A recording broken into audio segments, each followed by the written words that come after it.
감사합니다. 힘이 납니다. 예.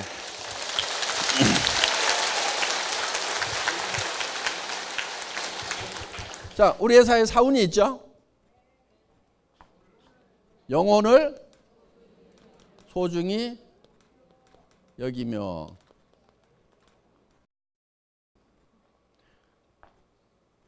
사람은 육이 있다고 그랬죠? 그럼 왜 육을 빼버렸을까요? 육은 소중히 여기지, 여기라고 안 해도 다 소중하게 여기고 있어. 전부 다 포커스를 육에다만 맞추고 있어. 그래서 영과 혼을 소중히 좀 여겨야 균형이 맞는 거야. 그리고 영과 혼은 사람의 내면의 본질이에요. 이 영과 혼을 소중히 여긴다는 것은 사람을 수단으로 삼지 않겠다. 사람을 목적으로 삼겠다. 영혼을 위해 가지고, 영혼을 위해서 일이라는 것을 수단으로 삼겠다. 그러니까 애터미 자체가 목적이 아니다 하는 거예요. 애터미라는 것은 영혼을 위한 수단이에요. 애터미가. 사람을 위해 가지고 애터미가 존재하는 거다 하는 거예요. 지금까지는 기업의 개념이 조금 달랐어요. 기업을 위해 가지고 사람이 희생하는, 사람이 수단이 되고 기업이 목적이 되는 그런 컨셉이었어요. 그런데 애터미는 처음부터 컨셉부터 그 반대로 잡았어요. 애터미란 회사가 중요한 것이 아니고 애터미를 구성하는 사람이 더 중요해요. 사람이. 그래서 모든 포커스를 사람에게 맞췄다 하는 거예요. 자, 우리는 우리하고 관계를 맺고 있는 사람들이 있습니다. 내부에는 직원이 있겠죠. 직원. 그렇죠? 임직원들이 있어요. 회사에서는 이거를 내부 고객이라고 얘기를 합니다. 두 번째는 우리 회원들이 있어요. 세 번째는 우리 물건을 사용해 주는 소비자 고객이 있겠죠. 네 번째는 우리에게 납품을 하는 생산 공급자들이 있을 거예요. 물론 뭐 광범위하게 따지면은 뭐 정부라든가 이런 것도 다 들어갑니다. 우리와 관계를 맺고 있는, 우리는 이 모든 사람에게 누구에게도 뜯어먹는 것이 아니고 뭔가를 줘야 된다 하는 거예요. 줘야 된다 하는 거예요. 자, 직원도 다른 직장에서 일하는 것보다는 월급을 더 주겠다는 생각을 가지고 있어요. 연말 되면은 보너스 다 나갑니다. 물론 일 잘하는 사람은 더 주고 못하는 사람은 덜 주고 하지만은 일 못하는 사람하고 잘하는 사람하고 똑같이 주면 일 잘하는 사람이 일을 안 해버려요.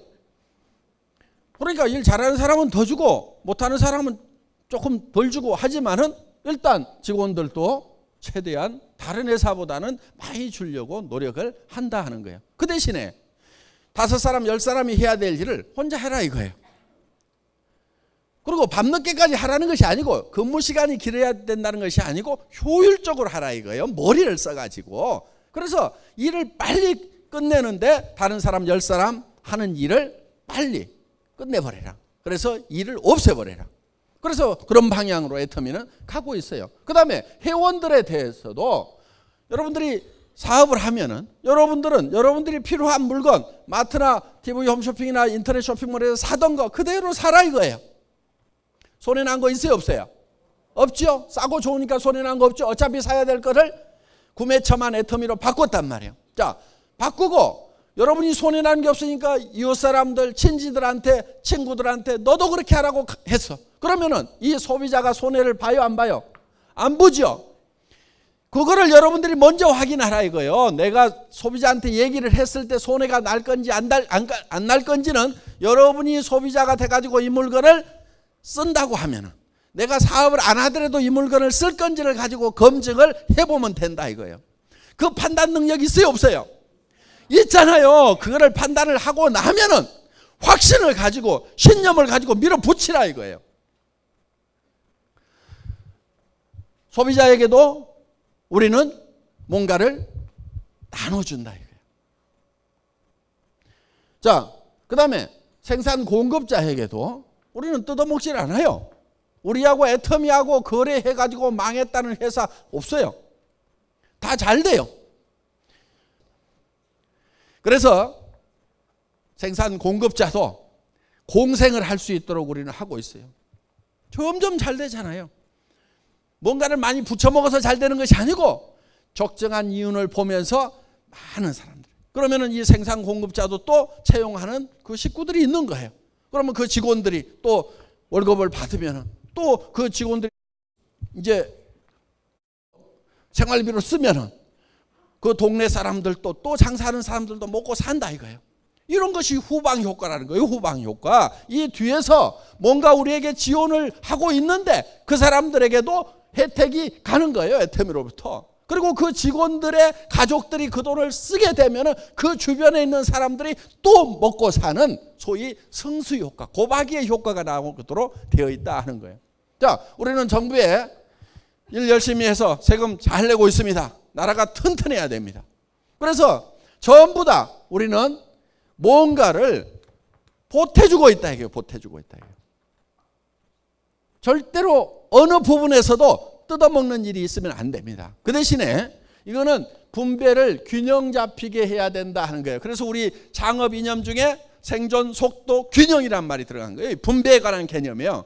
이 분배는 어느 한쪽으로 너무 많이 치우쳐 버리면 누군가는 배고파 죽는 사람이 생기는 거고, 그리고 채소율의 법칙에 따라 가지고 효과가 그 가장 적게 받은 사람에 의해서 결정이 돼버리는 거예요. 일 자체가. 그렇기 때문에 이 균형 잡힌 분배를 애터미는 하고 있다. 그리고 거기에 소속되어 있는 사람들이 우리 일을 통해서 먹고 살고 또 정말 사랑하는 가족들을 부양을 하고 자녀들을 또 학교도 공부도 시키고 뭐 또 하고 이렇게 하면서 정말 그 한 사람 한 사람이 행복이 쌓여가는 그런 일을 하는 수단이 바로 애터미라는 거다 하는 겁니다. 두 번째, 생각을 경영한다. 이 생각이라는 게 엄청난 능력을 가지고 있어요. 그런데 우리는 이 생각하는 능력 이거를 잘 활용을 안 해요. 정말 1%, 2%도 활용을 안 해요. 어떤 사람은 수만 명, 수십만 명, 수억을 품을 수 있는 그런 생각을 하는가 하면은 옆에 스폰서 파트너하고 그 관계도 정리를 못 해가지고 아등바등하면서 살아가는 사람도 있다 이거예요. 생각의 폭이 좁아가지고 그런 거예요. 생각의 폭이 좁아가지고. 그래서 이 생각을 할 수 있다는 것은 새로운 것을 창출해낼 수 있는 능력을 얘기한다 하는 겁니다. 내 삶이 지금 전세방 월세방밖에 안 돼. 집이라고 있지만 20평 30평밖에 안 돼. 내 집이라고 하지만. 그런데 이거를 100평짜리로 만들고 정말 내가 살만한 집, 누가 오더라도 불편하지 않은 집, 아는 사람들을 초대해도 내가 쪽팔리지 않은 그런 집, 그런 집으로 바꿔놓을 수 있는 능력이 바로 생각이라는 데서 나온다는 거예요. 생각을 바꾸면 그게 바뀐단 말이에요. 그리고 이 생각하는 것은요, 현재 있는 것은 생각할 필요도 없어. 보이는 것은 생각할 필요가 없어요. 보이는 거 그대로요. 안 보이는 것을 생각해내야 된단 말이에요. 안 보이는 것을. 월세방에 앉아가지고도 내가 이 부자 동네 이런 정도의 집은 내가 갖는다. 또 생각을 경영하는 거예요. 그 다음에 세 번째가 믿음에 굳게 선다. 믿음이라는 것은 보이질 않는 것을 믿는 게 믿음이에요. 성경에 분명히 누가 보이는 것을 믿는다 하리요 이렇게 되어 있어요. 하나님이 보이면은 믿으라고 얘기를 할 필요가 없어요. 바보들은요, 보이는 것만 있다고 생각을 해. 부자가 되고 성공자가 되려고 하면은 안 보이는 것을 생각해야 돼. 월세 50만 원짜리 거기에 앉아가지고 저 부자 동네 저택을 보고 있는 거예요. 믿음이라는 것은 안 보이는 것을 보는 것이 믿음이다 하는 거예요. 안 보이는 것을 보고 가는 게 믿음이고 그 믿음에 굳게 서 있으라 이거예요. 그러니까 우리가 생각을 경영해서 나는 균형 잡힌 삶을 살겠다. 정말 어려운 사람들을 도와주고 내 주변에는 최소한 어려운 사람들이 없어야 된다. 경주의 채부자 얘기를 들어보셨죠? 사방백리 안에 배고픈 사람이 있으면 그거는 내 책임이다. 사방백리 안에는 누구도 배고픈 사람이 없어야 된다. 그렇다고 그거는 자기 생각이야. 생각을 그렇게 경영을 한 거야. 그리고 그거를 굳게 믿고 실천을 했단 말이에요. 그러니까 우리는 어제 저녁에 균형 잡힌 삶이라는 내가 살고 싶은 한 편의 영화를 쫙 만들었단 말이에요. 그거를 거기에 서 있어야 돼. 그 영화 속에 있어야 된단 말이에요. 영화 속에. 그런데 여기 있을 때까지는 거기에 있다가 나가는 순간에 현실로 팍 돌아와 버려요. 그리고 더구나 이제 부정적인 사람들을 만나면, 특히 가까운 사람 중에서 부정적인 사람을 만나면 헷가닥 제정신이 돌아와 버려요. 제정신으로 돌아오면 안 된단 말이에요. 믿음은 안 보이는 거라고 그랬죠? 그 안 보이는, 지금은 안 보이는 그 위에 굳게 서가지고 그거를 주변 사람들한테 보여줘야 돼. 자꾸 보여줘야 돼. 한 달에 내가 3천만 원을 벌 거다. 지금 안 보이죠? 그런데 버는 자기의 모습을 머릿속에다 심어놔야 된단 말이에요. 그리고 주변 사람들에게 계속 얘기를 해야 돼. 처음에는 안 믿지만 단계적으로 해나가면 믿어요. 그것을. 정말 내가 한 달에 3천만 원씩을 버는 사람이라고 하면은, 한 달에 5천만 원씩을 버는 사람이라고 하면은 엄청난 에너지가 나오는. 잠도 안 자고 정말 일할 수 있는 우리 리더들 그냥 저 자리에 간 게 아니에요. 밤도 낮도 없이들 뛰었어요. 계속 뛰는 거예요. 계속. 새벽 1시, 2시까지 일하는 건 보통이었어요. 오라고 그래가지고 찜질방에 가가지고 새벽 3시까지 사업 설명하고 거기서 잠깐 샤워하고 또 이동하고 이런 식으로 했어요. 그런 힘이 내가 한 달에 3천만 원을 버는 사람이 될 거다, 5천만 원을 버는 사람이 될 거라는 그 속에 있어야 되는, 그 영화 속에 있어야 그 힘이 나오는 거예요. 그리고 친구를 만났을 때도 밥 사. 내가 좋은 정보 줄 테니까 밥 사. 이렇게 얘기할 수 있는 힘이 바로 내가 한 달에 3천만 원을 벌고 5천만 원을 번다는 보이지 않는 그 믿음 속에 서 있을 때 그게 나온단 말이에요. 그게. 그래서 우리 머릿속에다가 그거를 집어넣고 그 속에 굳건하게 서 있으면은 실제로 그렇게 실체가 돼버린, 실상이 돼버린다 이거예요. 이런 거를 신념이라고 합니다. 신념. 생각을 믿는 게 신념이에요. 그렇죠? 생각을 믿는 것이 신념이에요. 믿음이라는 것은 생각을 믿는 거예요. 생각을. 내가 어떤 생각을 믿냐? 찌그러지고 엉망진창인 현실, 그게 아니고 생각을 경영해서 내가 정말 이루고자 하는 바람직한 그 균형 잡힌 삶이라는 것을 생각해 내고 그거를 믿고 그 위에 계속 서 있으면 그것이 현실이 된다. 이게 성공의 법칙인 거예요. 그러니까 우리 사원 속에도 그게 다 들어있어요. 네 번째, 겸손히 섬긴다.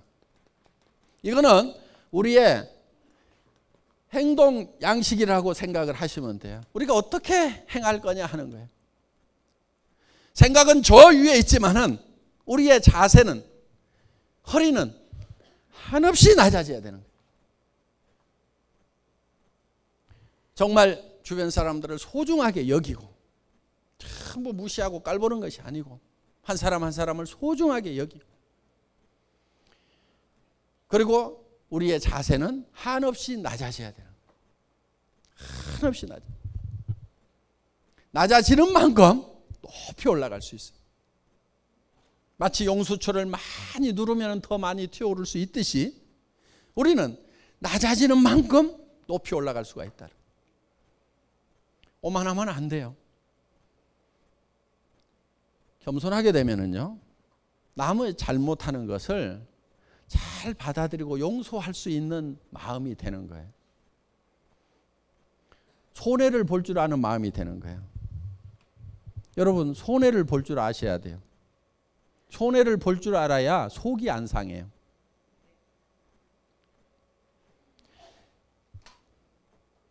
똑 부러지는 여자들 있죠.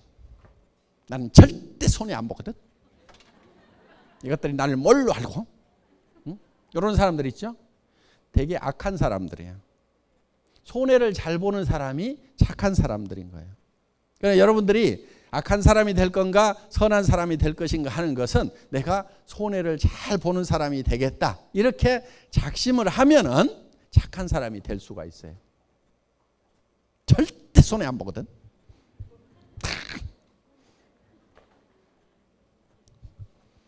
그런 사람들이 잘 사냐면 그렇지를 못해요. 대개 보면은. 그래서 겸손해지면은 그만큼 여러분들이 남을 겸손해지려고 하면은 남의 잘못을 잘 받아들이고 또 실수를 하는 것에 대해서 내가 용서를 잘 해야 되고 낮아지면 되는 거예요. 높아진 사람치고 제대로 성공을 못해요. 내가 국장인데 내가 커피 날라야 되겠어? 응? 응? 내가 국장인데 좀 청소들도 좀 하고 해야 될 거 아니야. 내가 와가지고 청소해야 돼. 이런 사람들 성공을 하기가 힘들어요. 그런데 정말 우리 오 박사님 뭐 했다고 그래요? 쓰레기통 비우고. 그 하고 싶어서 했다고 그랬어요? 하기 싫어도 했다고 그랬어요? 하기 싫어도 한 거예요. 마음이 낮아지니까 그런 걸 하는 거예요. 그래서 이 겸손은요, 손해 잘 봐야 되고 손해 볼 줄 알아야 되고, 손해를 잘 보려고 하면요 남한테 줄 생각을 하고 살아야 돼요. 기부를 할 생각을 하고 살아야 돼요. 남한테 줄 생각을 하고 살면은요 어차피 줄 건데 알아서 챙겨가는구나, 손해를 받더라도 그렇게 정리를 할 수가 있어요. 그리고 항상 손해를 본다는 생각을 하면요 굉장히 마음이 편해요. 항상 그거를 미리 감안을 해 놓으세요. 예를 들면은 저는 교통 딱지 같은 거 끊길 때 별로 속이 안 상해요. 왜? 자동차를 살 때는 이미 내가 아무리 잘 한다고 하더라도 주차 위반 딱지도 떼일 수도 있어요. 거기가 주차 위반 구역인지 모르고 세워놨는데 어느 날 전에는 안 떼더니 와가지고 갑자기 뗐어. 그러면은 그것이 절대로 안 일어날 일이 일어난 것처럼 팔딱팔딱 뛰는 사람들이 있어. 그거는요 차를 가지고 있으면은 당연히 일어나는 거예요. 그러니까 기름값 나가고 엔진오일 교환비 나가고 보험료 나가듯이 교통 딱지 값도 원래 자동차 예산에다 딱 넣어놓는 거예요. 손해볼 생각을 계산을 미리 해놓는 거예요. 그러면은 그동안 안 뗀 것만 해도 다행이고 뗄 게 뗐구나 이러고 마는 거예요. 그건 저는 돈이 없을 때도 그렇게 생각을 했어요. 딱지 떼고 팔딱팔딱 뛰지를 않았어요. 그러니까 손해볼 생각을 해야 되는 거예요. 그리고 겸손한 사람은 자기를 챙기는 것보다도 남을 먼저 챙겨야 되는 거예요. 남한테 배려를 해야 되는 거예요. 그 가장 모범을 잘 보이신 분이 누구냐면은 예수님이세요. 예수님은 제자들의 발을 다 씻겼어요. 그러면서 내가 한 것처럼 너희도 이렇게 하라고 그랬어요. 너희도 서로 발을 씻기라고 그랬어요. 자기 발만 잘 닦는 사람이 아니고 남의 발을 잘 닦아줘야 된다. 발이라는 게 어때요? 제일 낮은 데고 제일 지저분한 데예요. 그거를 남이 잘못하는 거, 오염 묻은 거, 더러운 거 그런 것이 보이지만은 그거를 원망을 할 게 아니고 내가 닦아야 될 일로 생각해야 된다. 이게. 남이 잘못한 거, 주변 사람이 실수한 것을 내가 감춰주고 씻어주고 이 마음이 있어야 되는 거예요. 그러면은요 내 발도 누가 씻겨줘요. 내가 잘못하는 것에 대해서 다른 사람이 덮어주고 씻어내주고 한다 이거예요. 자기 발만 깔끔하게 닦고, 응? 다른 사람들에 대해서 지적이나 하고 있고, 응? 사람이 그럴 수가 있어 그러면서. 그건 겸손히 섬긴 게 아닙니다. 그래서 남의 허물을 덮고 그거를 내가 대신 씻어내고, 발을 씻으려고 하면 내 손에도 오물이 묻어요. 그러면서 하는 거예요. 우리의 모든 행동 양식의 기본은 낮아지는 데 있습니다. 겸손히 섬기는 데 있습니다. 회장도 대개는 이렇게 땀 뻘뻘 흘려가면서 얘기하지 않아요. 제가 단상이 높다고 그래서 높은 게 아니에요. 우리 리더분들이 아직은 그래도 회장이 제일 설득력 있게 잘하는 것 같으니까 당신이 좀 하세요. 그러니까 아, 예, 그렇게 할게요. 그러면 이렇게 하고 지금 땀 뻘뻘 흘려가면서 지금 하고 있는 거예요. 이 겸손히 섬기는 거. 내가 제일 잘한다고 알았어. 이게 겸손한 거란 말이에요. 됐어요. 하지 마세요. 그러면은 저는 문제도 내려가요. 알았어. 그럼 가만히 앉아 있을게. 이렇게 하는 거예요. 원래 회장은요, 이렇게 나와가지고 목이 쉬도록 그냥 이렇게 안 해요. 나와가지고 친애하는 애터미 회원 여러분, 이렇게 그냥 5분 인사만 하고 내려가야 되는 거예요. 근데 여기 와가지고 그냥 원숭이처럼 하잖아요. 잘한다니까 하는 거예요. 잘한다니까. 예. 강의 마치겠습니다. 수고하셨습니다.